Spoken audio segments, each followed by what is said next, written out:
Budget অধিবেশনে যোগ দিতে কিছুক্ষণের মধ্যে জাতীয় সংসদ ভবনে যাবেন অর্থমন্ত্রী আমির খসরু মাহমুদ চৌধুরী। গুলশানে তার বাসভবনের সামনে আছেন সহকর্মী সাইফুল ইসলাম, যাচ্ছি তার কাছে।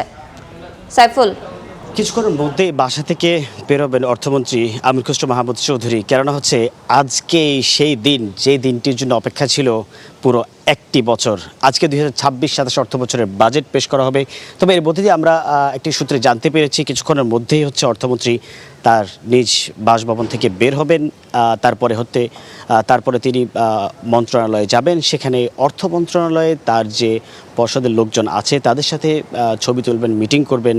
এর পাশাপাশি যে ব্রিফ কেস ভর্তি যে বইটি থাকবে সেই বইটিও পর্যালোচনা করবেন। এর পরবর্তীতে সচিবালয় থেকে তিনি হচ্ছে সংসদ অধিবেশনের জন্য যোগ দেওয়ার জন্য যাবেন। তবে এর মধ্যে একটু বলে রাখতে চাই যে 9,38,000 কোটি টাকার এই বাজেট 2026-27 অর্থ বছরের, যেখানে 6.5% জিডিপি প্রবৃদ্ধি এবং 7.5% মূল্যস্ফীতি নিয়ন্ত্রণে আনার লক্ষ্যমাত্রা রয়েছে সরকারের। যদিও এর মধ্যে দিয়ে আমরা জানি যে বা জানতে পেরেছি যে 1,48,000 কোটি টাকার মতো গত অর্থ বছর হচ্ছে এই অর্থ বছরে বাজেটের যে আকার সেটি বেশি।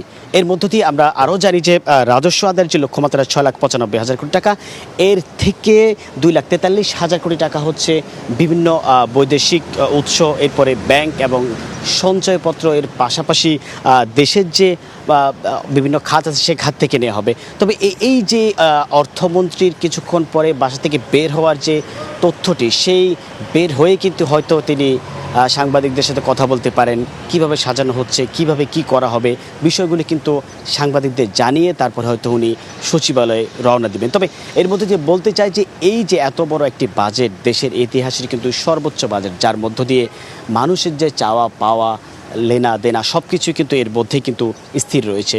যখনই বাজেট পেশ করা হবে তখনই কিন্তু বিভিন্ন যে মানুষের চাওয়া, বিশেষ করে দরদাম থেকে শুরু করে সব কিছুই কিন্তু এই বাজেটে উল্লেখ করা হবে। তবে অন্যদিক থেকে বলা যায় যে সংসদ অধিবেশন যখন শুরু হবে তখনই কিন্তু মানুষের যে প্রাণবন্ত বাজেট নিয়ে যে চাওয়া পাওয়া, বাজেট নিয়ে যে জানাশোনা যে বিষয়টি, সেটি কিন্তু মানুষের যে আগ্রহের জায়গা সেটি আরও নতুন করে তৈরি হবে। তবে এর মধ্যে আমরা এতটুকুই এখনও পর্যন্ত জানতে পেরেছি যে সকাল 9টা থেকে 10টার মধ্যে তিনি বাসা থেকে বের হবেন সংসদের উদ্দেশ্যে। তবে এর আগে সচিবালয় যাবে, তারপরে হচ্ছে অধিবেশনে, বিশেষ করে বাজেট অধিবেশনে অর্থমন্ত্রী আমির খসরু মাহমুদ চৌধুরী যোগ দিবেন। এ ছিল আমার কাছ থেকে অর্থমন্ত্রী আমির খসরু মাহমুদের বাসার সামনে থেকে বা গুলশান থেকে বাজেট অধিবেশনে যাওয়ার সর্বশেষ খবর।